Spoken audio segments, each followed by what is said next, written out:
here today with Mr. Mark Nelson.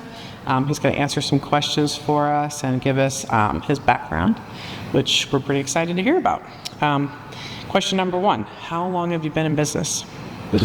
So we've been in business since, I started when I was 17. Wow. 1987, I guess, 1988. And then we officially began business really soon after we got married, probably in 1993 or 4. That was really when we started our manufacturing company. It started as a custom woodworking business, and it grew into a manufacturing company. So really since by 94. Okay. So all woodworking, and that's just before our nutcrackers, right? Correct. Yeah, we started as woodworking, and then it's basically the manufacturing side of things has continued to morph into a variety of processes. So we really specialize in full color graphics and graphic design. Okay. So what started as a woodworking company has now become a full color woodworking. So we could actually take a table like this, print it full color with a logo, cut it out, shape it, weld it. We actually have sawmills. We can cut the tree down and actually do live edge tables with logos. Okay. We do a lot of paper printing, a lot of fabric printing, a lot of printing on flat substrates, whether it's aluminum or metal or slate, or we also do signage, vinyl signage and lettering, and then canvas printing, fine art reproduction, and then we do nutcrackers. Yeah. We do a lot of paper printing. And then we also manufacture at the Lincoln Avenue. We have four facilities. That's one of them. Yeah. So Lincoln is our main facility for the cleaner side of the operation, and our offices and shipping. And then this facility, the Renaissance Building, actually has the popcorn company is actually a federally licensed food production facility, and we distribute the popcorn nationally with that. And then we have a big shop on my farm that is our cabinet shop, woodworking shop, and our nutcracker shop. And then we have a warehouse where we do all of our metal work, welding and sheet metal work there. Very nifty. You have a website where people can find all these cool items? We do. Probably you start with nelsongifts.com. Okay. And then there's different directions to go depending on what you're interested in. Yeah, 'cause it sounds like there's definitely a lot available. How did the nutcrackers, how did that enter into your mind to maybe start production of those? So when we expanded our facility from our farm into the old Lincoln School building that we converted into manufacturing, I ended up having to get more involved in city things because as we were hiring people, our employees would bring to us concerns from the city, whether it was problems in their neighborhood or transportation problems or whatever might happen to have been at the time.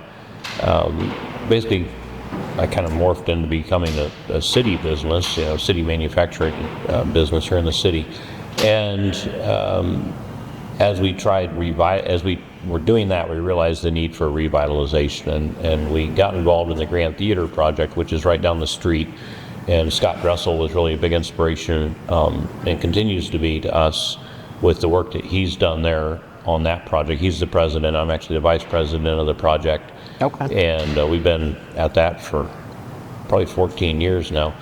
And we have an end in sight, actually. Okay. So we're getting there. That's good news. All the plaster in the entire theater will be done, we think, later in 2026. It'll be done in 2026. So nice. Won't be ready for occupancy yet, but we're almost there. Okay.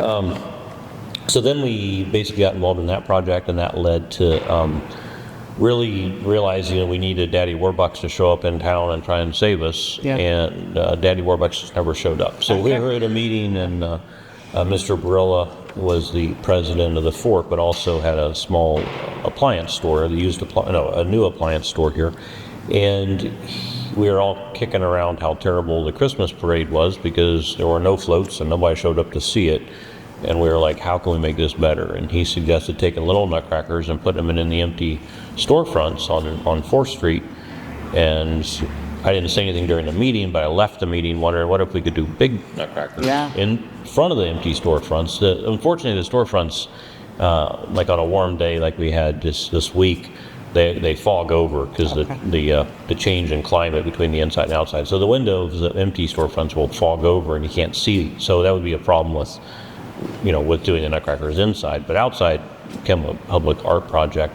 So I went home that night and asked my oldest daughter, Madeline, she runs our graphics department, to print off a 6-foot tall picture. And it was a Friday afternoon, and I watched my kids interact with it. I hung it on the back of our entryway door and sat in a chair and had coffee or whatever over the weekend and watched my kids kind of interact with this big picture. And by Monday, I had figured out how to manufacture them. And by Friday, we had a prototype. Wow, that's pretty cool. Then we just kind of kept it Look where it's snowballing. gone now. Yeah. Yes, because I can remember coming down here and, there's a few nutcrackers at the fort, and now we have nutcrackers covering the whole entire, business district of downtown. Yeah, we started with 35 or 37 the first year, and the fort was gracious enough to let us then my wife was on the board down there, and they let us put the nutcrackers on the fort property and just try it. The success we saw that year and the hope, really it was about, it's anything business. There's all kinds of different marketing and advertising campaigns. Sometimes they're large, sometimes they're internal, sometimes it's needing to even market to the employees, right? I mean, internal marketing campaigns. And I think in Steubenville we needed a shot of hope, just belief in ourselves, and that's really what the nutcrackers have done. And it started that first night we put them out, and we've just kind of built on that. So we had 35 the first year. I think the next year we made 75 and started moving them into town, which again was the goal, to get them onto 4th Street to revitalize. So it's been an exciting project to see them grow. I think we have 200. What's the total now? I think 215. Okay. And businesses can still purchase a nutcracker? Yeah, we're only doing a few a year. It's how do you grow it? Like, we don't need necessarily more nutcrackers because we have more than anybody in the world, right? It's the largest collection. So we don't need more for tourism, but we need to constantly change things, so it's the attraction is continually changing as well as being enhanced. So a simple thing we did this year was just add public restrooms. I built a 54-foot trailer with bathrooms in it, basically. And that was really nice, especially if people were coming. Yeah, it's heated and it's handicapped accessible. So people exactly. We probably had, I don't know how many, 6 or 12 buses show up on, and some of them we know about, some we don't know about, and they just show up because they're on their way to see Wheeling or on their way to see Cambridge, and they're happy to, make this part of the stop. Sure. 50 people get off the bus and everybody has to use the restroom, and we expect the restaurants and the small businesses to absorb that. It's just more than we can do. So it's little things like a bathroom, but it's a big thing when it comes to It helps make it more successful, honestly. Yeah. My family had a chance to go to the Polar Express in Denison, and I noticed that you had a nutcracker flyer on the back of their program, which I thought was really good because, it's really nice to see that community reach so that everybody can, take advantage of either capitalizing or just entertainment for people in general. Yeah, it really goes to building really the quality of life for those of us that live here in the region, and as we try and figure out the bigger question of how do we move our communities forward, the loss of the steel mills as a mono industry was huge. Yeah, and, thank you. What is the next thing? And I think Pittsburgh, obviously, they're a much larger community and got the jump on us by, I think, become very tech or medical, and a lot of people here in Steubenville commute there. But what is it that we can do in Steubenville to to be keep the our next community industry? afloat. It's a big deal. And the revitalization has definitely given people that quality of life that they need. Yeah, we're trying. Whole 4th Street. We're working on other things. Trails, big thing that I'm working on is outdoor recreation. Yeah, outdoor recreation would be great. I'd like to see them do something with the marina. I know they say that we'll get there, and then sometimes I see a little movement, and then I see it go backwards. But, it's certainly something we can have fun with. There's actually big plans afoot. All right, I'm excited. I think that the new mayor has a lot of ambitions in that direction, as well as a new city manager might be, hopefully encouraged in that way. I see the mayor is going to speak today at 5 o'clock. I would. So there's going to be a nice little address there, and we might be able to find out some good information on that. My second question was, can you tell us a little bit about the business? But I kind of just grilled you on that. As far as Steubenville as a community, how do you feel they give you support? Do you feel an overwhelming support? Do you feel like there's anything special that we need to note about it? Yeah, I think that the community of Steubenville, in Steubenville, is very, very supportive of our project, of the Nutcracker Village project. The Nutcrackers are loved by so many. It's funny because it comes to light if there's damage or, we've had a couple of them go missing. We've gotten them back, but basically, when it hits social media, everybody's like, bring the Nutcracker back and break your face. And it's not us saying that, it's the community. Don't mess with the Nutcrackers. And even when they get wind damaged, there's a sense of loss, because these are, I think people, find a sense of identity and pride in it, and that's a great thing. As far as that goes, is there room for improvement? I'd say yeah. We could use help from our city government with things, amenities and things like that. That would be helpful. There's really so much that, we're all volunteers. It's a grassroots effort that, basically our family puts on. We have a 501c3 we can take donations through, and it handles all the liability of actually handling the festival, because, we get tens of thousands of people here. But we're all volunteers, and we're not making money off the project itself. We've opened small businesses to try and generate revenue. We encourage others to, and hopefully raise real estate prices because of the amount of opportunity here. But it's a long, slow game. That's a long game. But the community itself loves it. We see a lot of visitors come down. A lot of people bring their families when they're in town visiting. They'll come down. We have a lot of requests for putting the Nutcrackers on display year-round, which we're exploring. Trying to do something this year, in fact. With more of them on display year-round. That would be nice, because we figure you probably have to store them anyway. It would be nice to have that additional. Right. So the first couple of years we didn't have enough, we didn't feel, and now we have a lot that we could put on display. This year we're going to focus on America 250. It's our country's birthday. Yes. And we're hoping to do a larger display next season with Nutcrackers, but building towards that. Okay. We're going to have some America 250 displays going on. And so that's pretty exciting. Regarding the community, also, we see a lot of people from other communities, which is exciting. So we literally see people from around the world that come to see the Nutcrackers here in Steubenville. So this past week, we saw people from the Ukraine, from Poland, from Russia. People fly in for the weekend. People drive in for the weekend. This year, we did a bar crawl, which we'd never done before. We had 400 people the day that it snowed 8 inches. I was going to say, and that was the snow day, right? And man, was it fun. It was like an adult snow day. Just people came out, made snow angels. They're like tall people making snow angels in the middle of 4th Street, just having a blast. And that was early in the day. So later in the day, it was probably even more fun in some of the places. But early in the day, it was just people just enjoying themselves. And I think it's great to be we're a small town. We're a city, but it's a small town. I grew up in downtown Kansas City, which is not a small town. That's big city problems. Okay. And here we're a small community that there's a lot of strengths that can come from that, from being a small community. And we get a lot of visitors that come in from Pittsburgh that recognize that. This is the country to downtown Pittsburgh. And they enjoy coming out here, and they describe the community as being, especially that time of year, as a hallmark scene. And if you look at some of the pictures when it was snowing that day, for the during the bar crawl, we got 8 inches of snow. It looks like a hallmark. It's just the lights make it beautiful. The architecture down here is beautiful. We've lost a lot of buildings, but the ones that we still have are just beautiful structures.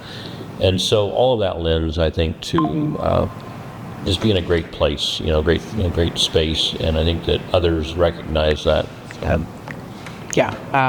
There's a lot to be said about a small town. Everybody's helpful. They take care of each other. You're not going to get that in a big city. So that we're pretty gracious on that one. Yeah. Did we want to talk about St. Joseph's? Sure, we can talk about what the... Can I jump in? I got 2 questions about Nutcrackers. Yes. Before we move on. Yeah. First off, you said that we have people from the Ukraine, Poland. Are we tracking that anywhere? Is there any kind of sign-in sheet or something where we see where people are coming from?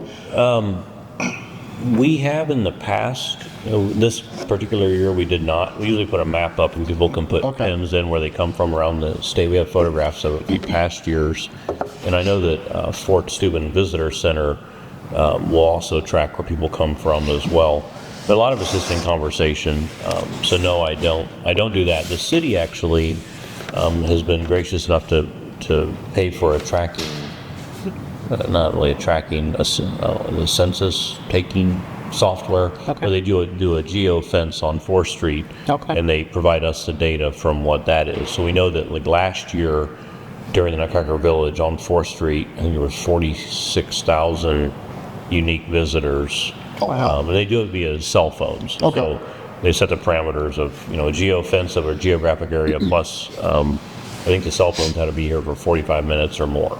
So it doesn't include us having coffee, yes, but only one time. It's unique visitors. That is pretty good. That's unique. A massive amount of people. And that doesn't include kids, obviously, or families, or whoever left their phone in the truck. So that part is being counted, and perhaps it would show where the cell phones are based from. Might actually show that, but I don't have that access. Yeah, I was just curious because it's cool to see how many people are coming in, visiting, and seeing Steubenville for what it is and kind of what you guys are doing with it. The second question I had was, what are your future plans with the Nutcrackers and Nelson's as a whole? Well, Nelson's is continuing to try and grow the company. So we are very involved this year in the America 250 project. We just got a license from the federal government to manufacture branded products for the America 250 project that'll go on for the next 12 to 18 months. And we're actually doing our best to begin a line of foundry products. So I bought a foundry, and it's the same foundry that made the Eagles that went above everybody's garage doors back in 1976. And I found the company in New York, and it had been mothballed in a barn. So I bought all the molds, and I'm doing my best to get that open for the coming year. Just for probably retail sales, not for national distribution. We're not. Will your store on the market? Our new store on the corner will be open all the time. Yeah, and then I'll have a large area for that product. So we're trying to grow in that way. Small business, so you try and follow trends and grow a little bit every year. The opportunity here in downtown has grown, so we see a lot more foot traffic, and so I'm trying to manage where I began as a manufacturing company, and that's the language I speak. Now I'm having to figure out how to do more retail or food establishment type things. So as we've grown the community, I'm trying to look for opportunity, as many others are as well. There's others that have grown because of the Nutcracker Village that, it's not directly related to the Nutcracker Village, but because of the energy and the revitalization that's bringing about. Like the First Fridays, for example, are a direct result of the Nutcracker Village. So, the building we're in, the Leonardo's coffee shop, the Popcorn Company, the Christmas shop, and we're in the ballroom of the Renaissance building. This is directly because of the Nutcracker Village. The second year after we did it, I invested in this building, which had been empty since 1970. So there were 3 holes in the roof on this floor, a fire in the coffee shop that had gutted the basement of the coffee shop, and so it took us a couple of years of putting it back together. Every window was broken. The downstairs was all boarded up. There was a tree growing into the second floor. I mean, it was a mess. But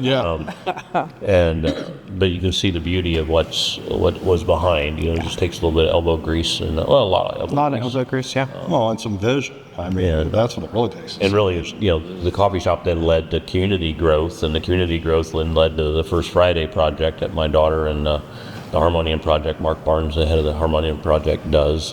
And then that led to a little organization, a philosophical think tank called New Polity starting, and that led to this College of St. Joseph being established down here. And I really think that the college it's a trade school. It's a post-high school Christian-based trade school. I think that in of itself is just a huge. Idea. It's just huge. The amount of properties that they're buying, but then they're actually training their young students to learn how to do the trades on the older buildings that need rehabilitation. We know as realtors, we're always looking for tradespeople. Oh, yeah. It's a big deal, and we're pretty excited. Well, and these guys are excited about it, and they need practice, and they need, I think it's like a 4 or 5 year program to go through it, and they come out as a tradesman.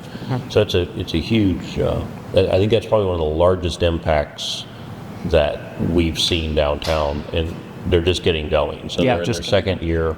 I think they have 60 students here in town now. They're having to provide housing. They're having to provide entertainment. They're outfitting all the trucks. They're buying buildings. They're buying older buildings for classrooms. They're buying buildings. They're looking to build buildings. So it's really changing lives. That's a big deal. I think have maybe a connection with JVS too at some point. I hope so. A feeder. Secondary. It should be a feeder. Yeah. That would be nice. Aren't they getting a degree out of it as well? They are as well. Yeah, they come out with a trade as well as a degree. Yeah. So it's a great opportunity for those kids. Yeah. Absolutely. And they're from all over the country. I meet them. I'm friends with a lot of young people, and we see them down here. And it's just adding life. Young people are. That's the future. So. Has the grocery store on the corner seen a lot of business? Do you think that we could possibly see that expand? I think so. Okay. Yeah, I think that's well needed down here. Yeah, and it's great food. It's a lot of it's locally grown or small grown, and you're putting money right back into the community when you shop like that. So it's you're feeding families here in the community. One of the things about my business is most humbling is we have 40 some almost 50 employees, and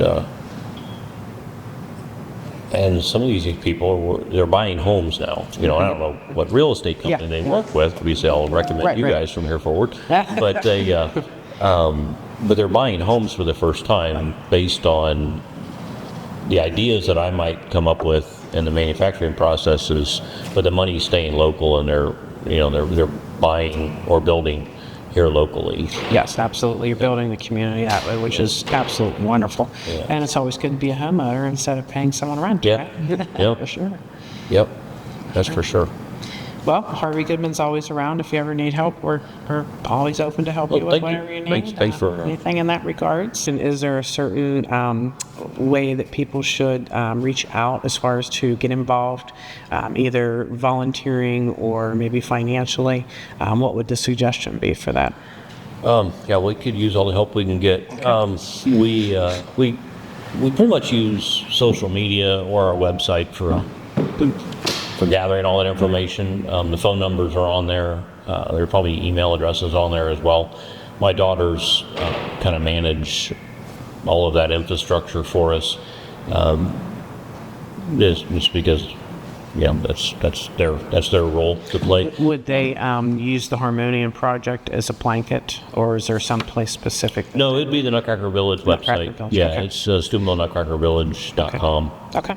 Or the Facebook page, and then on there you'll also see the links to the Steubenville Cultural Trust, which is the nonprofit that we've set up to basically grow the project as well as grow the arts in Steubenville. So we are very much in need of funding for all the different projects that we have going on.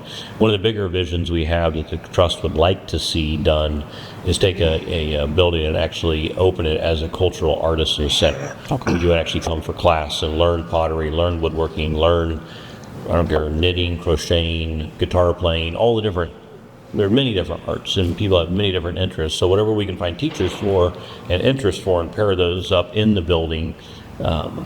It would be that's one of our visions, is to carry those gifts on, blacksmithing, glass blowing, all of the traditional arts that we don't encounter on a daily basis, but might be hobbies for some people. We need a building to convert that into. So we're looking for donations for that project, as well as volunteers. During this time of year, we go through. We need a lot of volunteers, whether it's strong people moving nutcrackers or people helping with the glue vine. There's many different opportunities for volunteering, and it's a 7-week festival, so it's 24/7 for 7 weeks. We get 2 days off, and 3 days off. We get New Year's, Christmas, and Thanksgiving off. And that's it. Other than that and we're still on duty, like with the windstorm. Yeah. we're always on duty. So I think Paul Monroe was working a little bit toward the pottery thing. He was a client of mine as well. He is. He has a great pottery on the corner. So again, the school idea is not to compete, but rather enhance. Right. How can we and I'm sure he can work with him? Yeah. And maybe the classes take place in his facility even. We're happy for that. It's exciting. It's just how do we grow that aspect? Mm-hmm. Yeah, doing it all together for sure. It all starts with an idea. So that's where it's built from.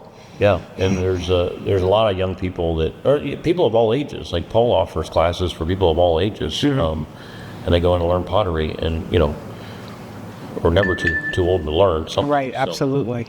So that's really the goal of the Colonial Artistry Center is to grow that aspect of that in our community. There's nothing like it right now.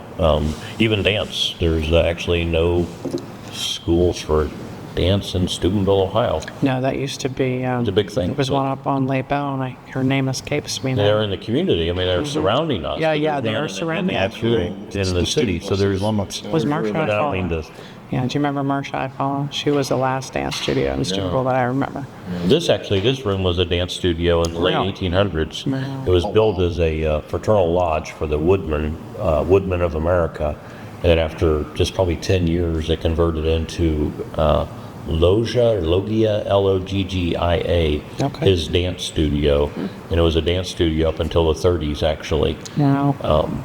And the Harry Greensburg Trio performed, again, music and art. Well, Steubenville is very, very rich in history. Yeah. There's no doubt there. I mean, it used to be, I laugh because I'm now the old person, but, the groups and the bands from Pittsburgh would come down here and perform, in the later hours on the weekends and stuff. But it'd be nice to get all that back. Yeah, we're working on it.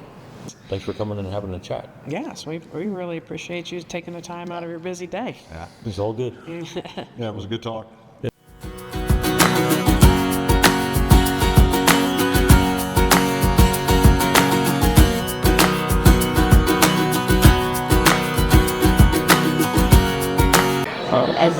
We are here today with my friend.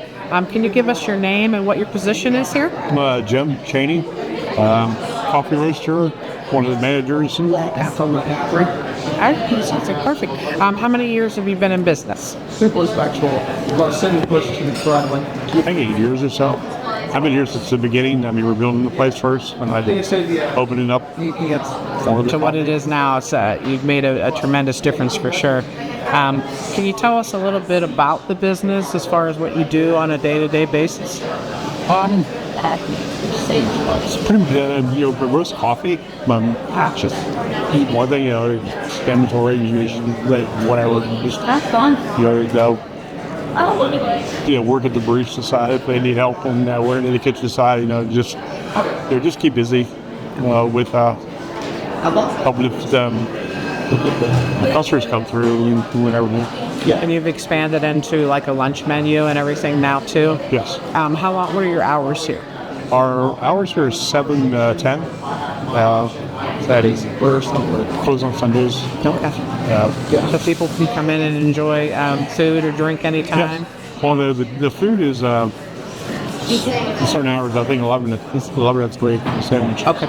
So that's good. We have a small kitchen outlet. And that's pretty much what we do there with that. But we do have pastries, local made pastries, sometimes pepperoni rolls, just different, offerings. The popcorn shop too operates the same hours. No, they usually up at 10 till 10. We're in that.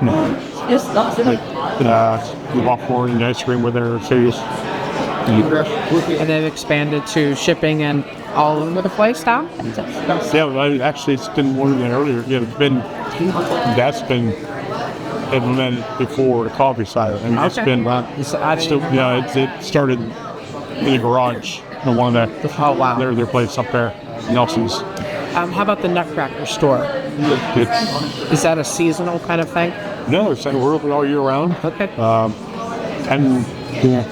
6, I think. It's definitely an interesting store. I mean, Nutcrackers, Christmas, all year round. It's crazy how busy it gets during this time of year. So it's almost like Black Friday. With the Everybody's coming in for a nutcracker. Nathan and I were noticing you had a nutcracker for just about everything. Didn't matter what occasion or what occupation. Was it? Yeah. Do they have a coffee roaster nutcracker? They do. Okay. I'll just make it sure. What is that coffee? It has a flame on top. Like, how does that actually work? And it's a hot air roast. They use hot air. Same principle as hot air popper. Okay. But with more electricity. But it's interesting machine. It's not your typical type of coffee roaster. Most of them is like a drum fire. This one there is hot air. How often do you roast? Daily? Daily? Okay. Yeah, I mean, it's 4 pounds at a time, too, so... Yeah. Sometimes I got, 6 ounce, I have different, coffee shop in Bel Air, or that's just Parker stuff there, so just other people want more coffee, like high power, coffee for them, for coffee stouts. Do you guys sell? Do you have an online store that you can sell or buy your coffees from? Okay. And then he's It's available on any of our websites. It's a little popular in our rings. Huge restaurant, I believe. But it's all. As the community, though, Steubenville as a community, how do they help support you? Like their patronage? Yeah, I mean, we get a lot of, downtown business there, courthouse and city village. A lot of them are typical morning customers, or just in the bag, customers. Kids kind of true out. They helped us with the process. You ever think that maybe you need a drive-through window here? especially without it. I think it'd be more chaos. Okay. It would just make it worse. Yeah, I mean, it's. No. Okay. So it's good the way it is. No plans for expansion at this point. I'm not 100% sure. I mean, there's always going to be something moving around. It's just finding Seems to be a another trend of those carts everywhere. You see food carts and coffee carts. Yeah. Oh yeah. Do you actually do special events at all, or is that in the future for you? Don't think so. I don't know. Okay. I know we do. We offer on the third floor for events. Yes. And stuff like that.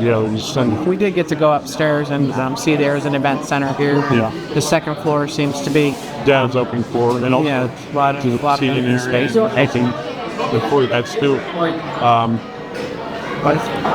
Well, it's a beautiful location. It is. It's great coffee. We had some this morning. I had some that's gone. I've already drank it. Mocha peppermint, and you have. And I've had a Full Meyer's daughter. So. I was thinking. Very good. Yeah, it's like I said, I'm not really. I've never been into coffee before, and so it was like one of the things was we're building the place now. There was where's coffee? I said okay. Yeah. Well, it's good. Now you're a connoisseur. Yeah. That's beautiful.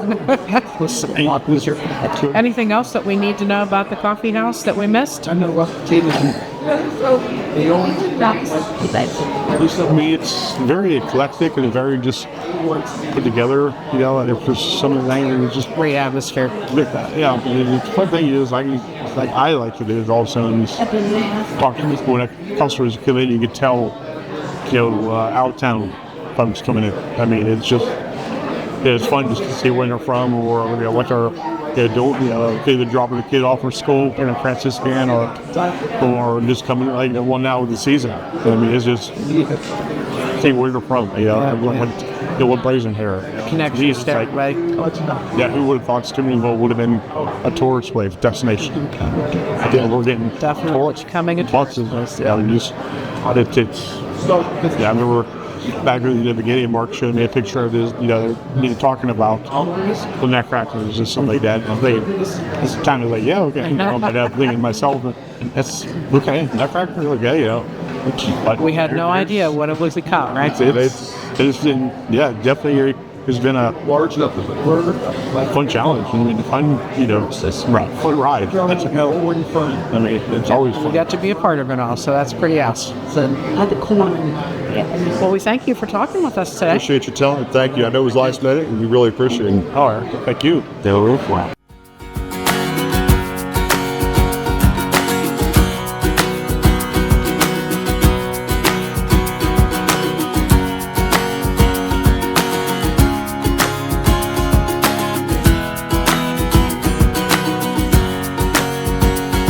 Hello, this is the Community Spotlight. We got Rick here from Sell It Here.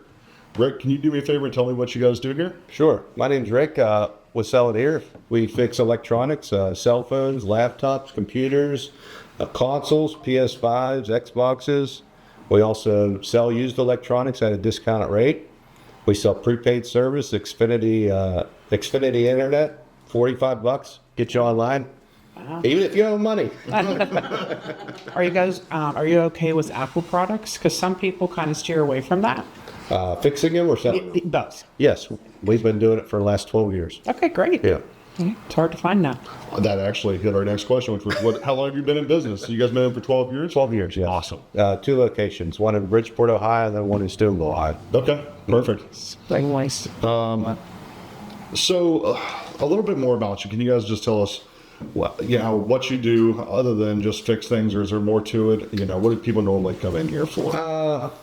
Besides fix electronics or phones, broken screens, batteries, charging ports, cameras, lenses, back glass.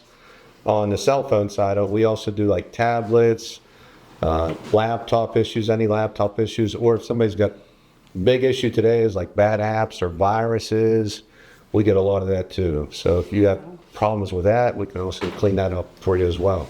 And you said you have 2 locations. How long have you been in Steubenville? Coming up on 6 years. Okay, and, that's great. 12 years in Bridgeport. Do you feel like you've gotten good support from the city?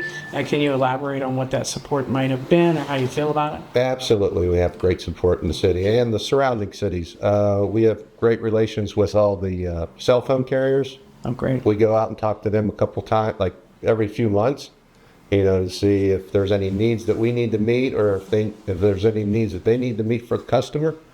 So we have great relations with them. That's good. I thought it was kind of unique. You said prepaid with Xfinity. Uh-huh. So are you kind of the middleman from them? We're a reseller. Okay. Yeah, we're a I didn't reseller. even know that was an option, to be Yeah, honest with you. we've probably been selling it 6 or 7 years. Wow. Yeah, and then we do like AT&T, Verizon, Cricket, so we can sell that stuff as well. Okay, great. So you mentioned bad apps, viruses, things like that. What would you suggest people not download? Long list. It is a long list. Okay. It's ever changing. Okay. Is there anything that someone can do to identify that might be Virus cleaning apps. Okay. Virus cleaning apps is probably the #1 offender. Okay. So the only way they're in business is if they create viruses. Okay. So it usually gets worse. I have So no stay idea. away. I forget the names on them, but any virus cleaning app, just stay away from it. Speed optimizers. Do they maybe take your information and resell it as well? Absolutely. Yeah. Well, that's good to know. Can you get the robocalls to stop on my phone? Depends on the carrier. Okay. Oh, that's good. AT&T has an app called Call Filter, or no, AT&T has an app. I forget the name. Verizon has an app called Call Filter, and then AT&T also has an app. Okay. Perfect. Well, I'm actually. Those 2 carriers I know has a great spam blocker. We're gonna talk to them. Yeah. We're gonna talk to them. Yeah. Apple's been pretty good at telling me whether it's spam or not before I even Yes. pick it up, which is really nice. Yes. Yeah, the OS is on like Samsung and Apple is doing a better job of blocking spam calls. Awesome. Was there anything else you'd like the community to know about you guys before we let you go and get back to work here? We also sell phones at a discount rate. And How about your hours? we take trade-ins. Okay. We take trade-ins if you want to come in, trade your phone and upgrade. We'll give you money for your old phone. Yeah. You open 6 days a week? 6 days a week. We're Monday to Saturday, 10 to 6 in this location. Okay. Awesome. Yeah. We take Sundays off. You have to rest. That's what you You need a rest. You have to have a day of rest. Well, we thank you. Well, thanks for having us. Rick, Appreciate All right, it. thank Nice you. to see you. All right. Nice to see you too. All right.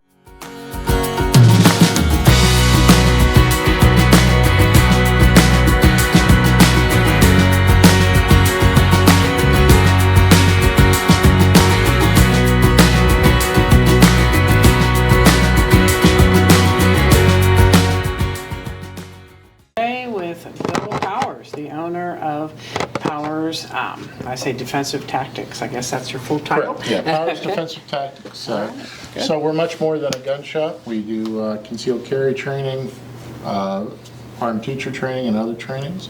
We have gunsmith staff of 4 people here.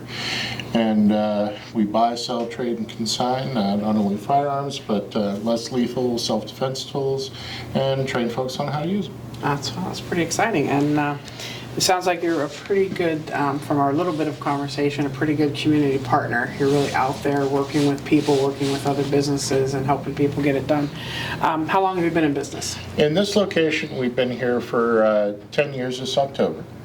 And prior to that, we've done a lot. Our training business has lasted a very long time, starting with martial arts. My father started it in the 70s, and we've been doing different trainings ever since, but started on the retail side in this location 10 years ago. Nathan, you have anything you want to ask there? How's the community been for support with you and your business? And Oh, very well. We get folks from the tri-state area. We've reached out to other gun shops, and we have brokered some deals where we do transfers for out-of-state handgun purchases. In West Virginia, it's even free. And then we used to have a second store in Caddis, but we found that a lot of people were coming from Caddis here because we got more used guns traded in, so we ended up closing the Caddis location and kind of circled the wagons and have one gun shop and make it the best we can. Future plans? What do you think? Future plans, we are working on figuring out how to do a indoor shooting range of some sort. So that is on the horizon. We also expanded into an apparel line, which will be carrying Rothco, a couple other t-shirt lines and some other goodies back there. So we've expanded our sales floor and our sales area, and look at doing some more stuff on our gunsmithing. We're going to be purchasing some major equipment purchases, a bigger mill, a lathe, Cerakoting equipment. That's all coming pretty soon, and expanding the gunsmith side as well. Okay, so as realtors, we could probably schedule a class for all of Harvey Goodman Realtor to come in and take a concealed carry course. Oh, it's a great idea. As a realtor, you walk into so many crazy situations and squatters and crazy animals, and Lord knows what you're going to run into. Every realtor should carry. Every realtor should carry a firearm and a less lethal device. You never know what's out there. It's not getting any easier either. Well, Mr. Powers, we appreciate your time today. Thank you for giving us this opportunity. Yes. Is there anything else you'd like to tell us, or are we good? We're open 7 days a week. Come out and see us. We have a great website, powersdefensivetactics.com. Check us out in store or online. Thank you. Awesome. Thanks.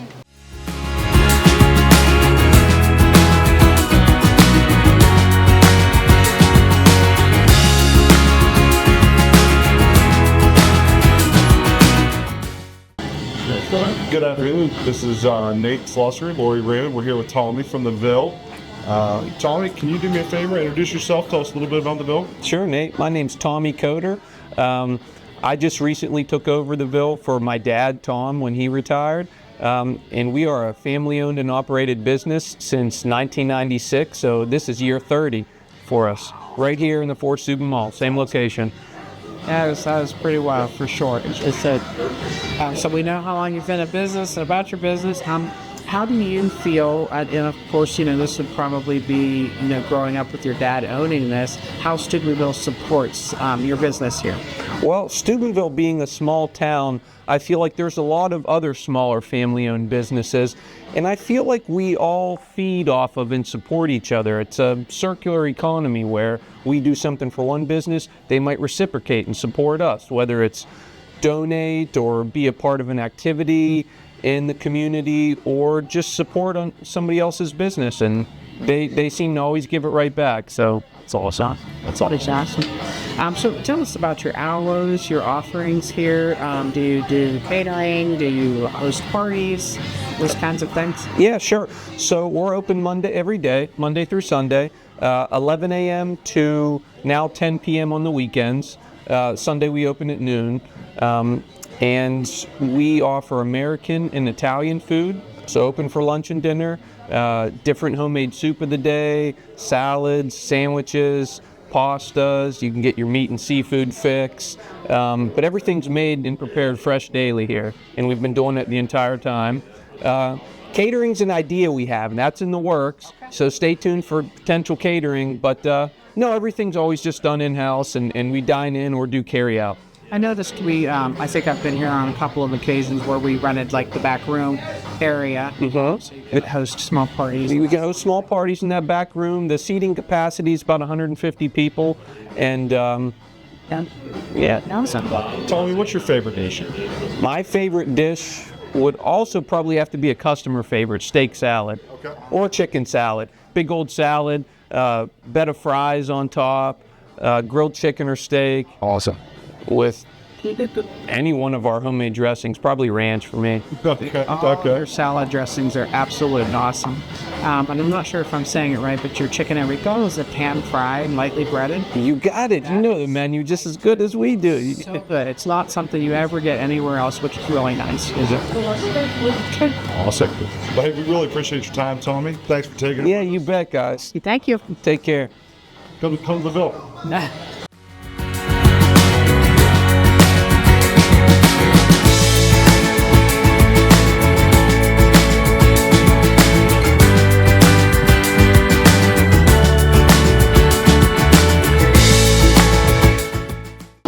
I'm Frankie DiCarlo Antonio, and alongside my family, we own and operate Scaffidi's Restaurant and Tavern and Scaffidi's Catering here in Steubenville. Awesome. I was just going to ask you a couple of questions. How long have you been in business? So we have been at this location currently right now for 15 years. We've been in operation going on 17 now. Wow. Now, where were you guys at before here? So we were in a small home-like setting on Sunset Boulevard before we moved to the location that we're at now. So it's currently inhabited by Deaf Louie. So we started off at the former Deaf Louie's location. You know what? I didn't remember that. Yeah. Moved out of that location after just about 2 years in operation. We opened the doors and the support was just very wonderful. So we needed a bigger location almost immediately. So we moved, we made the trek here, less than a quarter mile from where we started, and literally grew 10 times overnight. We went from seating about 25 people to the building seating about 250 people. So that's gracious. It was wonderful. You guys do a lot of catering with used stuff. You were expanding into the Weirton market. Are you still doing that or not right now? So we did have a location in Weirton. Went wonderful. The support was great. We loved actually entering Weirton. The business community was so welcoming. The problem is we had this physical location, but at the end of the day, the vast majority of people that were using it was through third-party apps like DoorDash, Uber Eats when they were in the area for a little bit. So having the actual building really didn't make sense for us. So it worked out for us to sort of exit the physical space, but we still offer the brand that we had, Scaffidi's Gnocchi Nook, through third-party apps like DoorDash, things like that. So, well, super cool. Nathan, anything you Well, want yeah, I was going to ask, do you have any plans for expansion? Is this right now, is this going to stay with what we're having? So we're very happy where we're at right now. We always look for ways to service individuals from where we're at right now. So we work a lot. Right now we work in sort of the distribution space. A lot of people don't know that we do distribute some of our homemade pastas in a wholesale fashion, so we do that as well. Then we also do some institutional food service with a couple agencies in the area. So a lot of food food service that goes on outside of the four walls in ways that a lot of folks don't even know. So we're looking to expand in that fashion right now, and just focus on, sort of serving people from one location. Okay, perfect. That's I awesome. remember you guys were doing the school lunches for a while too. Yes. Still doing that? Yes. So we don't do the school lunches anymore. I believe that they're doing more of an in-house solution now, which, worked out for them in terms of price structure and everything. We are doing some institutional food service with some agencies and some scenarios here in the Ohio Valley, but things like that is where we're looking to expand right now. How about the upstairs? Because that used to be a wedding venue. It did. I remember I went to many weddings when I was a young man up there. I think that's where I learned to do all the horrible wedding dances that I'm still horrible at today. But we don't do anything upstairs. Essentially right now we do all of our catering from our first floor here. So we specialize in sort of the mid-size event. So we aren't a full-scale event space like some other places are. I mean, we're definitely not the location for 200 or 300 person wedding, but we want to specialize in that mid-size event. Showers are wonderful so if you do have that 200 or 300 person wedding coming up, we're great at your shower. We're great at we're great at your rehearsal dinner. We're great at things like that for that mid-size event. That's where we want to be. We want to keep it intimate, because the nice thing about us, when you dine here in our establishment, everything that you're eating is homemade, from the sauces to the pastas to the soups and so much more. The only thing we don't do, we don't grow the vegetables out back. So, To expand on it. but everything is homemade, and we don't skimp on that when it comes to our catering as well. So we want to specialize in that mid-size event so that we can keep the same foods and keep the same processes. So whether you're dining for two or whether we are doing an event, I mean, we have done these larger events. We're very fortunate. Like this past fall, we did the Festa d'Italia at Franciscan University. So we fed 800 students homemade lasagna and homemade pasta. So we definitely have the capabilities to get into that 200 or 300 person event space, but we want to keep it in a homemade fashion. So whether, like I said, you're dining for two or dining for 200, you're getting the same service. So that's why we want to specialize in that midway event size, so that you can enjoy the same foods. So that we're not essentially opening up that frozen pan or opening up that can of food. We want to keep it fresh, keep it homemade for you. Great. What is your favorite dish here?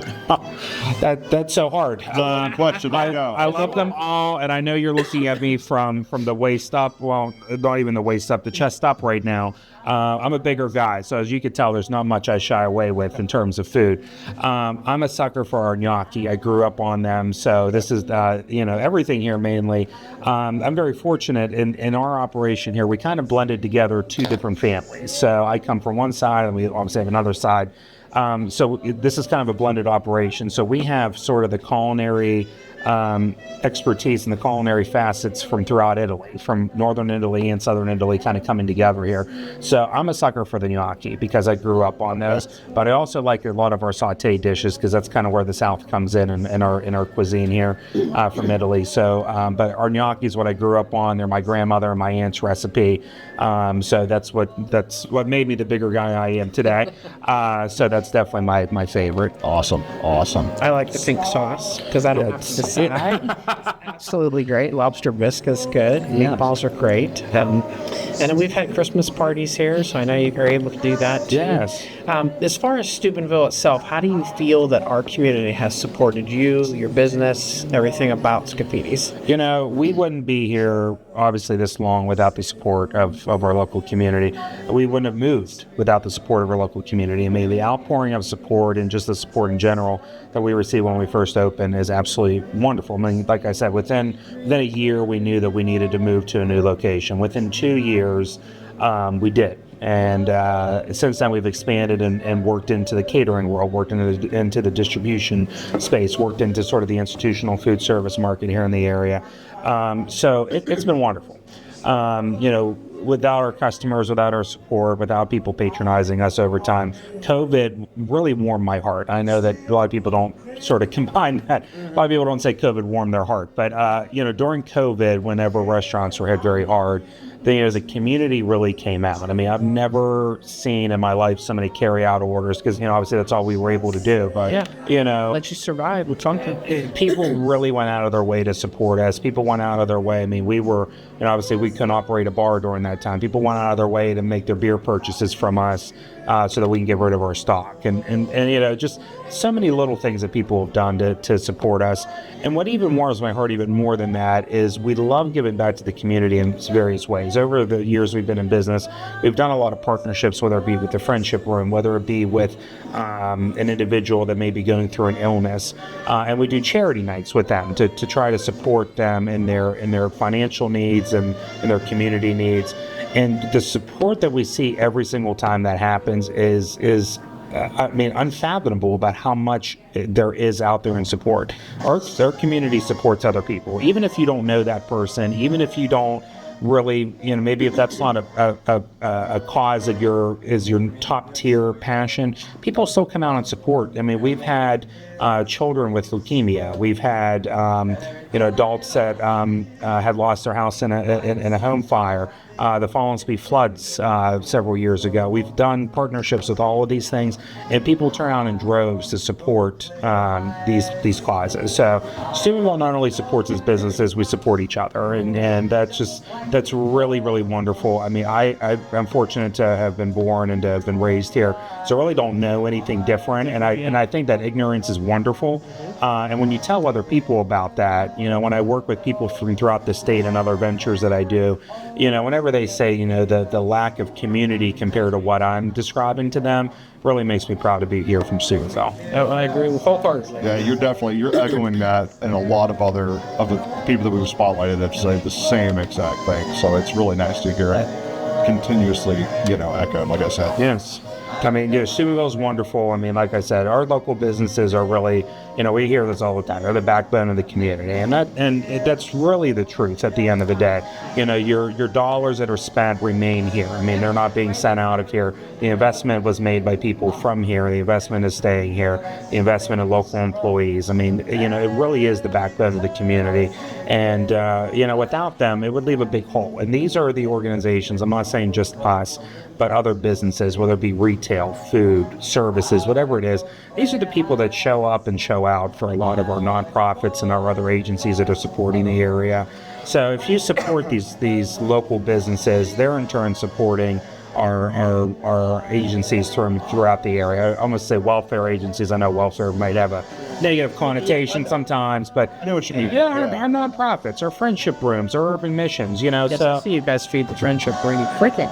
We love Molly and the others down there. I mean, they're helping people that are most in need. So when you keep a lot of the businesses that you're highlighting, when you support these individuals, you really are supporting your local community in turn. How about your bread? I didn't ask you about that. You guys make homemade bread? We don't. So we actually, for years, when we first opened, we started off with Steubenville Bakery bread. Okay. And we actually kind of went full circle, and we're back with Steubenville Bakery bread.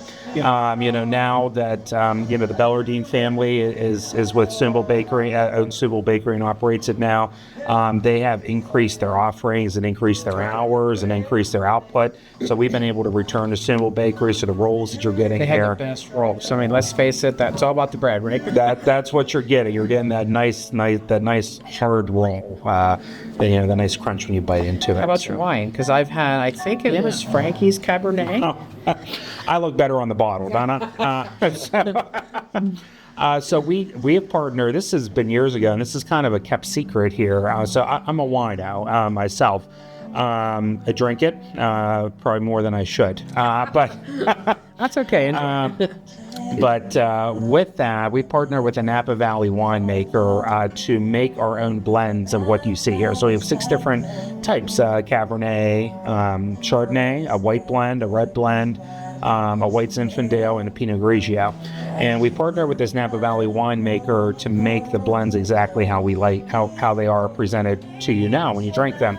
So these blends are only available to us here in-house. So the wines that you're drinking under the Scafidi brand are made exclusively for us, brought in from Napa Valley. California grapes. California grapes, grown, bottled, made right in the heart of Napa Valley, and it's brought directly to us here through our distributor, of course. But it's kind of a kept secret. So if you're looking for a really unique wine, maybe I'm partial, maybe because my beautiful face is on the bottle. It's a good wine. But I love the Frankie's Cabernet. And it's funny, everyone has their face on a bottle. A member of our family that's sort of in our senior team here, they have their face on a bottle. They had no decision on what bottle they got. I did, because I'm partial to the Cabernet, so I got my favorite wine.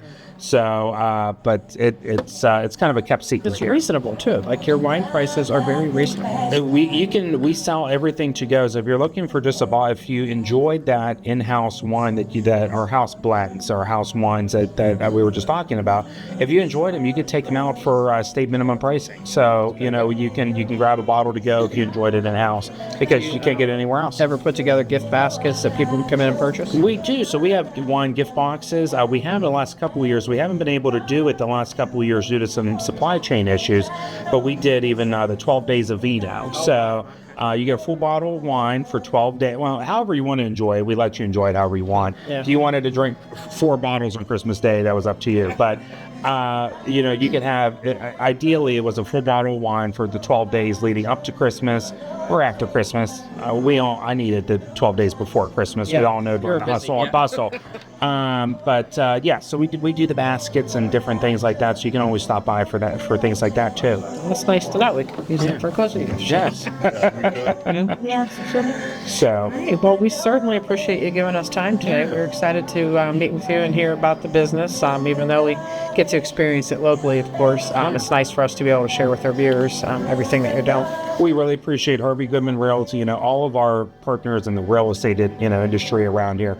You guys are definitely driving the growth around here. You guys you usually have the welcome mat out for businesses. You're the welcome mat out for people that are coming into this area. And as you guys probably know a lot more than me, a good realtor versus a bad realtor can send someone away from the Eye of Valley. So,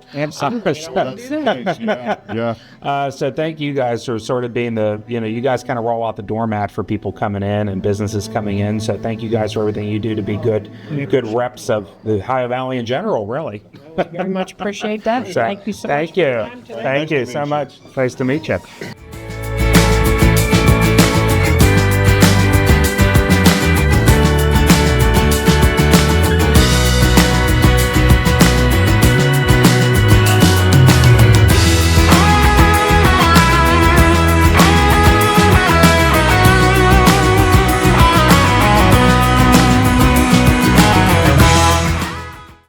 Here with Jessica at Seven Ranges. If you could introduce yourself and just tell us a little bit about your business. Yes, hi, I am Jessie Elias, and welcome to Seven Ranges Entertainment. I here at Seven Ranges run all of the events. I help out with marketing and a lot of the community relations within the area, just as we're welcoming you guys into our facility. Yes, we very much appreciate that. Seven Ranges is a family entertainment facility, not just for kids. It is for kids and adults of all ages. So it is a pretty cool place to be. Yeah, I've gotten to be here for, say, Christmas parties, and I did one of your murder mysteries here. Yeah. That was fun. Yeah. So lots of good stuff. I'm sorry, Nick. No, I was just going to ask, how long have you guys been here? Yeah, so we are actually coming up to an anniversary. We're going into our 3rd year, so we've been here 2 years. We have developed, changed, reinvented the wheel a little bit within the facility. So we're heading in. We have an anniversary event coming up, as the other things you've been partook in. So we're really excited to start off this 3rd year and see what's to come. I think I saw a piano bar. Yeah, it's coming. Dueling pianos. Really excited for that one. Yeah, really want to. None of this is possible. It doesn't matter how much time, effort, labor that whether it be the owners or every employee is put into the business and the time they spend here. It really comes down to our customers, you know, whether it's the grandkids, whether it's grandma and papa coming out for just a lunch, whether it's, you know, the corporate business wanting to treat all of their employees, you know, as part of a reward system. We're here to let them come into the facility. Awesome. So that's very greatly appreciated. Tell us a little bit about your patio. My understanding is I can come here with Fido for the patio. Of course you can. Yes, of course. Obviously, we love everybody to be leashed up, but come hang out, grab a bite to eat. Maybe you're just grabbing a cocktail on a, you know, cool spring, fall evening. We have the fire pits lit, and all throughout spring, summer, fall, different times of the year, we have live entertainment hitting that patio. We've had anything from one-man bands to four-man bands. It has gotten jumpy out there. It's pretty awesome. Really cool. Yeah. It's a very, very cool idea. And really not anybody else is offering that in the area, so that's really nice. And you talked a little bit about community. Can you tell us how you feel that Steubenville in general, like I see the WTOV 9 is out here, they're broadcasting on Mondays and Thursdays and the sports. So how Steubenville has helped support your business? Yeah, there's we've had not just WTOV. I mean, WTOV is a huge backbone of our facility. We advertise through them. We work one-on-one.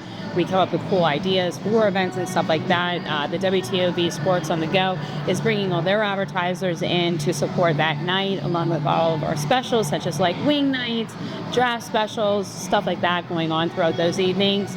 But the corporate businesses that are coming into our area that want to do a reward and for all their hardworking employees and their dedication and time they spent, they're coming in. Just as you know, when you came in before, and whether it's a small little quaint event, maybe sit down, grab a couple of wings and some appetizers, to full-blown, let's take this whole facility and let's make it ours for the night.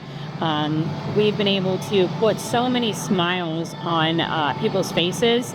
By the time they walk out and they wake up in the morning, they're like, wow, that was such a great night. And that's what it's all about, really, like the feeling you get inside, not just what they see on the outside. And not to have to leave our area to have that experience. Exactly. It's right in their backyard. We've actually started, as I'm working with all of these businesses or just individuals, even for family, you know, reunions and stuff like that, they're starting to come through. You know, our big thing is, you know, we used to say, oh, people are going to leave and go up to Pittsburgh. People are going to leave and go down to here, down to Wheeling or this and that. No, now they're starting to come here. They're starting to see, wow, look what Steubenville has. Yeah. What the draw, you might start bringing people from other areas into here. Absolutely. Be the reverse. That's the goal. Well, that's really exciting. Anything that you want us to know, you want the community to know about Seven Ranges that we don't know? Yeah. So we have a wonderful establishment. We have over 150 arcade games. You mentioned our beautiful patio. Yes.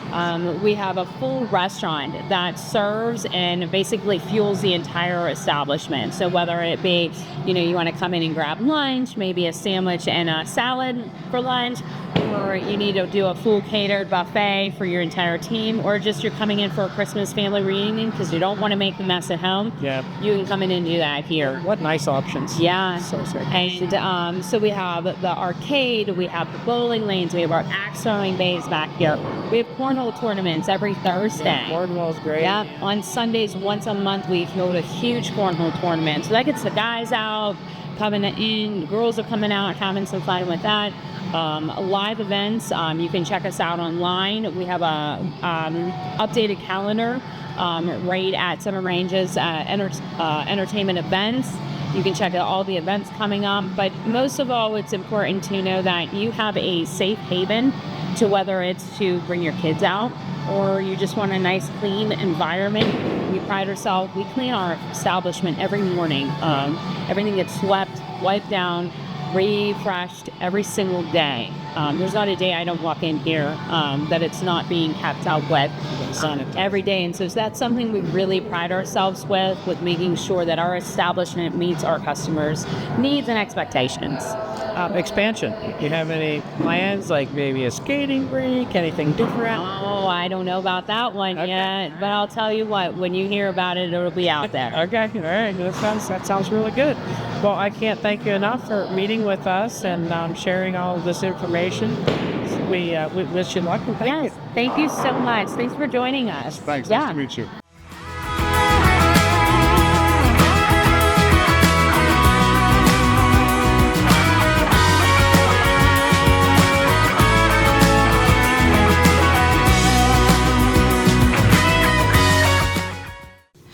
So we are here today with Consumers National Bank and Mr. Rob Kelly, who frequently helps us. He now has a new person on his team that we're going to talk to today, Emily. So I'm going to let them take it away. All right. Well, thank you for having us. It's always a pleasure to work with you, Lori. One of the best. She's one of the best realtors. I tell everybody in the valley. Yeah, that's with Lori. we do a lot of transactions, and we are pretty successful in what we do. Consumers National Bank, we're a local community bank. We have branches down in southern Jefferson County, and we have in total probably 24, 25 branches. We're just getting ready to open one in Mahoning County here in the summertime. Oh boy. We opened one in Canton earlier last year. It's a great bank. We do pride ourselves on keeping everything community. Our lending decisions are local, and we have a great mortgage team. We really do. In the fact that we try to close things as fast as possible. Absolutely. That's always good for real estate. We have a great back room, great process. We have all the products that you would need. We have a great 3% down product. We have a community difference product that is designed for low to moderate income, and it's in a designated mapping zone where we look it up, and if it qualifies, it qualifies. We have a bridge loan. We have, of course, conventional FHA, USDA, VA. Our VA loans, we charge zero origination dollars, so the fees are very low on those loans. I think a lot of people don't understand with the VA that there are a lot of extra fees that can get tossed in there that your bank does not put in there, on top of the fact that I see that community difference, also no money down. It's really a way for people to go.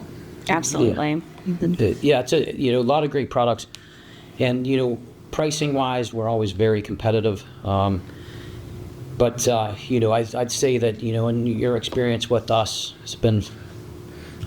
We've closed every one of them. That's a good thing to say, right? We've closed every one of them. And we've had some tough situations, but we make it through it. We will portfolio some loans in certain situations, case by case, for things that won't sell on the secondary market or do not fit the FHA or government loan product. An example would be a large property with a lot of acreage, farm types. We do have ag lending too, by the way. So we love all of that stuff. You might have multiple properties on multiple homes on one property. We can deal with pretty much everything. How about the construction loan part? Are we doing anything with that? Ton. Okay. Yeah. So that's going to be the right new now. trend, supposedly. This is what I hear. I think, I don't know how many I have going right now, but I have a couple going right now and a bunch more coming.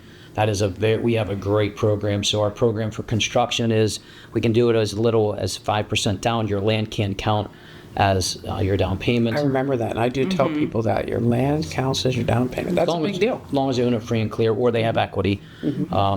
We allow 12 months.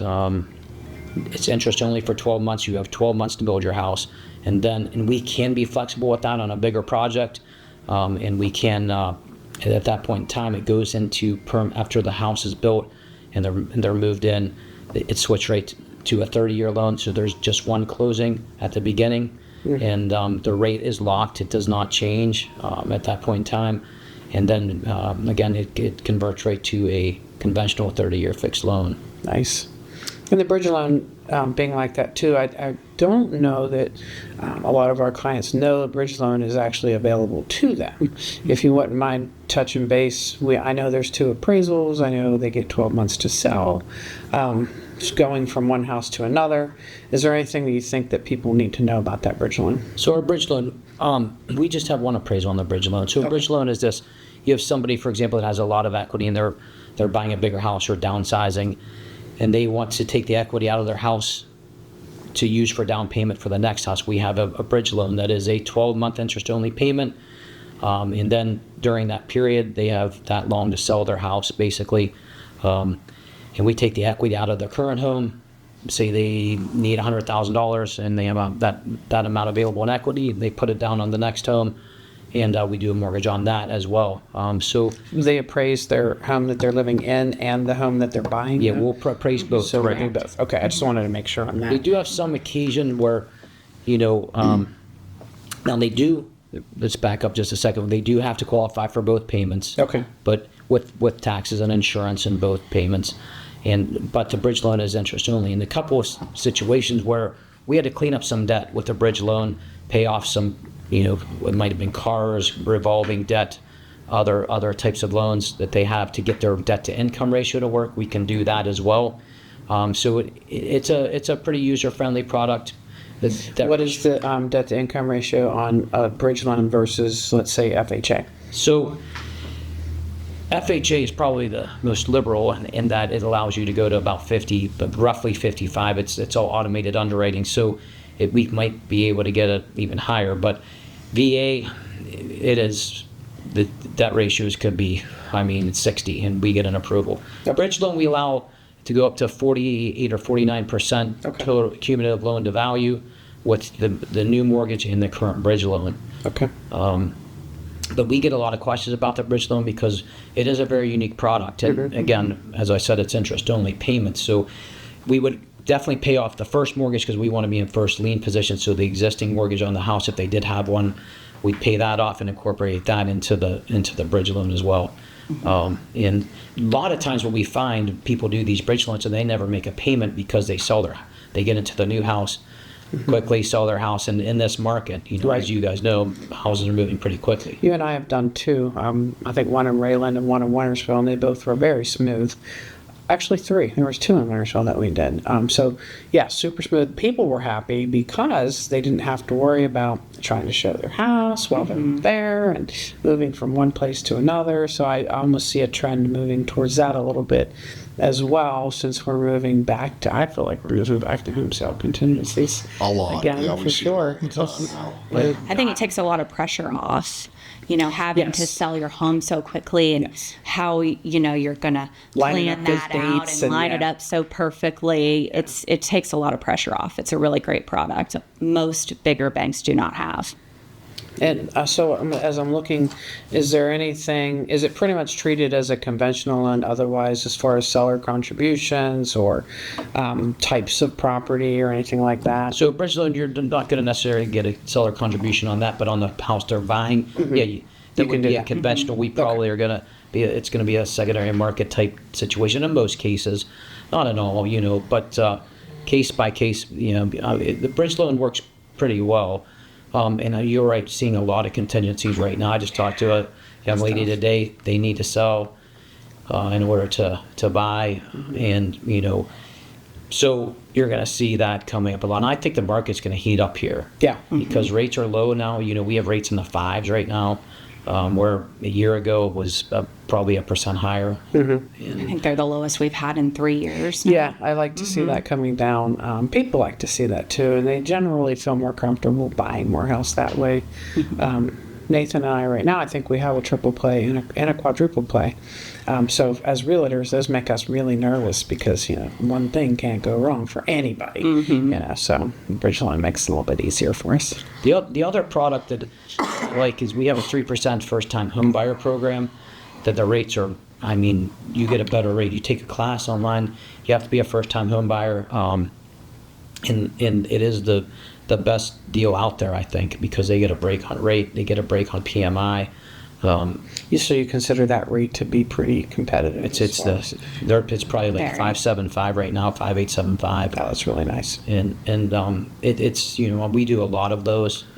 They simply have to take a class and it's free. That's it. And it's probably a class they should take anyway. Yeah. If you're buying a house, you probably should get some knowledge before doing it. Yeah, it's a good class. I've had some insight. I've never taken it myself, but insight from some people, and they said I learned a lot of stuff about buying a house. I think some people take it it serious. Others don't. They just want to get the certificate, so they get the break in the interest rate. But that's just how things go. But it is a good program. I mean, and again, the rates are phenomenal. Well, I have a question. Speaking of first-time home buyers, have you ever run into people who just don't qualify for the pre-qualification process? And if so, do you have any kind of program to work with them and help them better their credit or better their situation so that they can move forward at a later date? We run into that very often. So what I do is, I've been doing this a very long time, is depending on how interested they are, I will go over their credit report with them, explain to them, hey, for example, you have collections. Let's get these cleaned up and get them off your credit. Because like FHA, for example, if you have cumulative of $2,000 or more in collections, you have to pay them all off. If it's under $2,000, you're all right. Probably don't have to do a thing. Case by case, it depends on what we call the findings from our automated underwriting system. But yes, to answer your question, yes, we do try to help them. It depends on the credit, and it takes time to repair credit, no matter what anybody says. Now, I had a situation one time where the people had excessive amount of credit card debt. I want to say $75,000. Credit was in the low 600s. They had a family member that said, "Here, we'll pay it all off for you," and in a matter of 90 days, 60 to 90 days, their credit was up 100 points. Wow. Money fixes credit. That's for certain. But, for us average people out there that are working every day, you want to keep your credit card debt at 35% max of the high credit limit, and that's going to really help your credit. That's one thing to keep in mind. Max credit cards start hurting your credit. Of course, late pays, anything that reports to credit, is very important to pay probably first. Yeah. Because if you have a late pay, it affects your credit for a long period of time. It's important. Excessive late pays, are even more difficult. And some people just don't have credit at all. So we do run into that, honestly. So what I try to tell people to do is get a secured credit card, it's called. There are banks that offer those, and you basically have to put money up front, and they have to make sure it reports to the credit bureaus. And then it might take 6 to 12 months. I had a gentleman, it took him 1 year, and then we were able to finance him. But he had zero credit, nothing on his report.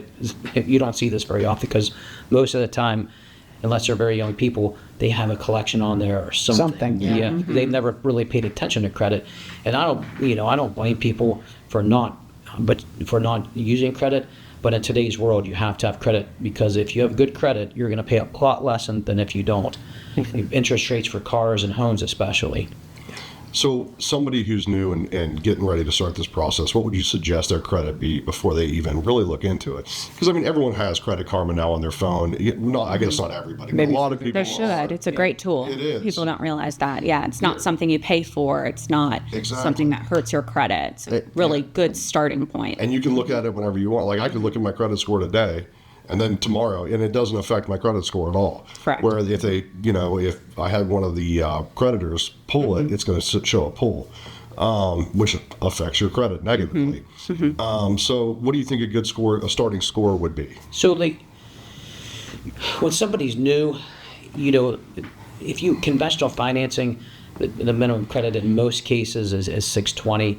So there's what's called investor overlays, where we have several investors where we sell our loans to, and they differ. Some will be 600, some will be 580. That's FHA. We can almost always go down to 580. Conventional financing, it's going to vary. So it's not an exact science as far as the score. The overall makeup of your credit, because again, it's automated underwriting. They don't look just at that. They want to see some trade lines. Credit's basically your credit history and your willingness to pay your bills on time. And so, I would say somebody just starting out, establish some credit, and then and make sure you pay it on time. Very important. I did that with my kids. I put credit cards in their name with my name on them. I said, you're going to charge and pay and charge and pay. And That's a great tool, too. It was very helpful for them, for sure. One thing that I noticed on here, I didn't know that you could have gift funds with every loan product you have now. I always thought gift funds were associated with FHA. So it says on here that it's permitted. It probably depends on the scenario, right? You could get a gift on every type of loan that we do. Conventional is the most popular because a lot of times it brings your loan to value down to, say they're giving 20% or 10, they could give them 5%. It depends on the dollar amount and what they need down total with closing costs, because closing costs are always paid out of pocket. It's a part of your, it's in addition to your down payment. On the gift funds, are there rules? Does it need to be only a family member? Can it be a friend? How does that come out? Well, the guidelines say it must be a family member, but in today's society, I think they've eased those rules a little bit. And like a fiance, I was going to say, a lot of times there's a fiance. Or they're people that are cohabitating together, and they're not married, but they act in a manner that they are married, and very common to today's world. Haven't had a problem with that. Okay, good.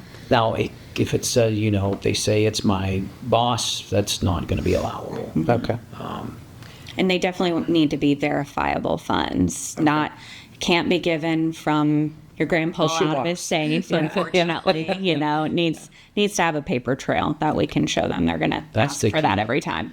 Paper trail. So real quick, for the layperson, we're talking about gift funds. Now, we all know what the gift fund, or you know what I mean, gifting funds. Yes. Explain to somebody who may not know what a gift fund in this scenario would be and how it would be used. So if you're buying a house and you need money for down payment and closing costs, you can get money from we call it a relative, and for sake of general knowledge, and they can give you a check or transfer funds into your account, and that's basically it. It cannot be, like you said, money in the grandpa's safe. It has to be what's called seasoned and sourced. There has to be a money trail. That's the key. So, but that's the nuts and bolts. I did have a client call the other day, and she said to me that her husband had $30,000 in a box, basically, and they wanted to buy a home. And I did say, well, you need to put that in the bank because, the banks need to be able to see that you have funds, where those funds came from or any of those things. So it is interesting how people assume on banking. And we say gift funds. What if that person got a gift from a relative, but yet they had to pay that relative back? Is the relative committing to it's a gift? Yeah, like they are. Letter? Okay. There's a letter that we have them sign that says basically there's no recourse. Okay. So they need to know that. That is, that's part of the gifting process. But it comes up a lot, and there are a lot of people that have cash. So if you go put in an uncharacteristic deposit into your bank account, it basically has to sit there about 90 days. We're going to get 2 bank statements from you. So you're going to get a first bank statement that shows the deposit, and then we need 2 more that shows that money's been sitting in there for 60 days, basically. Okay. And it's basically, the rule of thumb is if it's higher than 50% of their monthly income, then. Okay. Now, however, there is underwriter discretion on that as well. Okay. So, sometimes that's a little bit of a gray area. I'm assuming that consumers doesn't have just a computerized underwriting process. They probably have something that is a little more personal. Oh, we do, yeah. Yeah. We have underwriters right inside our building. But we do basically manage off automated underwriting and what we call the findings, what comes back and what they say additional information we need or what we need from the client as far as documentation. And we do manage off of that. Which is really, it's a good thing for the clients because there's some flexibility there that they might not have with a big box lending company. Yeah, absolutely. Real person. Yeah. And yes, they have discretion. We like understand. Yeah, I like. But it Makes life easier. Yeah, and we get into some very complicated situations. We use self-employed. I do a ton of self-employed loans. We have a couple of spreadsheets we put everything together on, and basically come up with an income source. How we look at income and how the lay person looks at income are 2 totally different things. But one thing, for example, if you're a Schedule C sole proprietor, we get to add back in your depreciation. So, you have a certain individual that they have a business that they buy a lot of equipment in their account, says depreciate this, X amount of dollars, we get to add that money back in as income. So there's a couple of things, that we can get around rental income. We do a lot of that. There's where people Investor friendly, that's a good thing. where people use that income to qualify.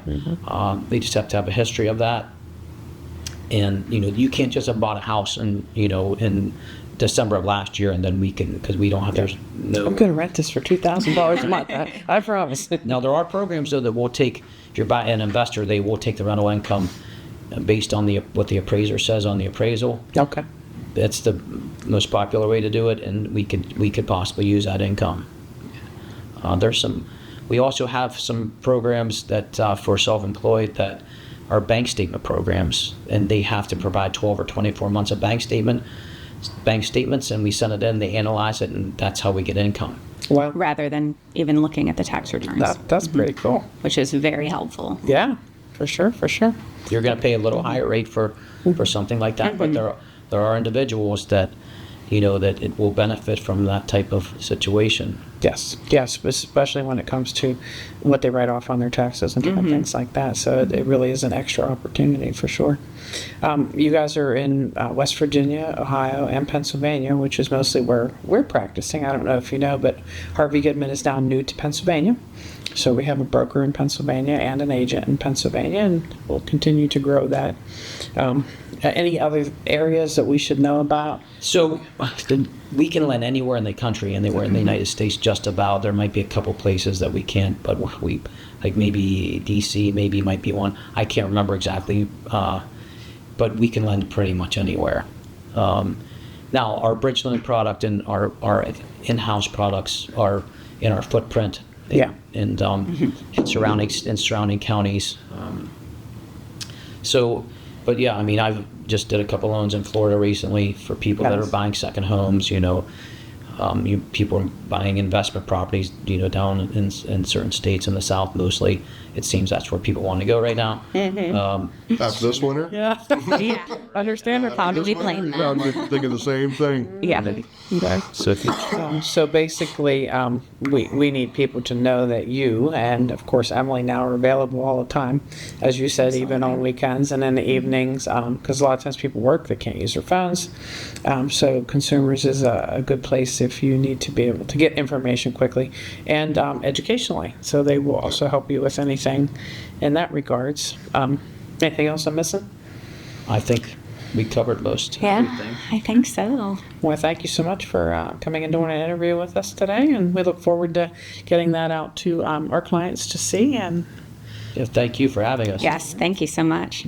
Thank you to everybody who participated in the Steubenville Community Spotlight, and to all of you for watching the series. We're honored to share these stories and celebrate the people who make our community so great.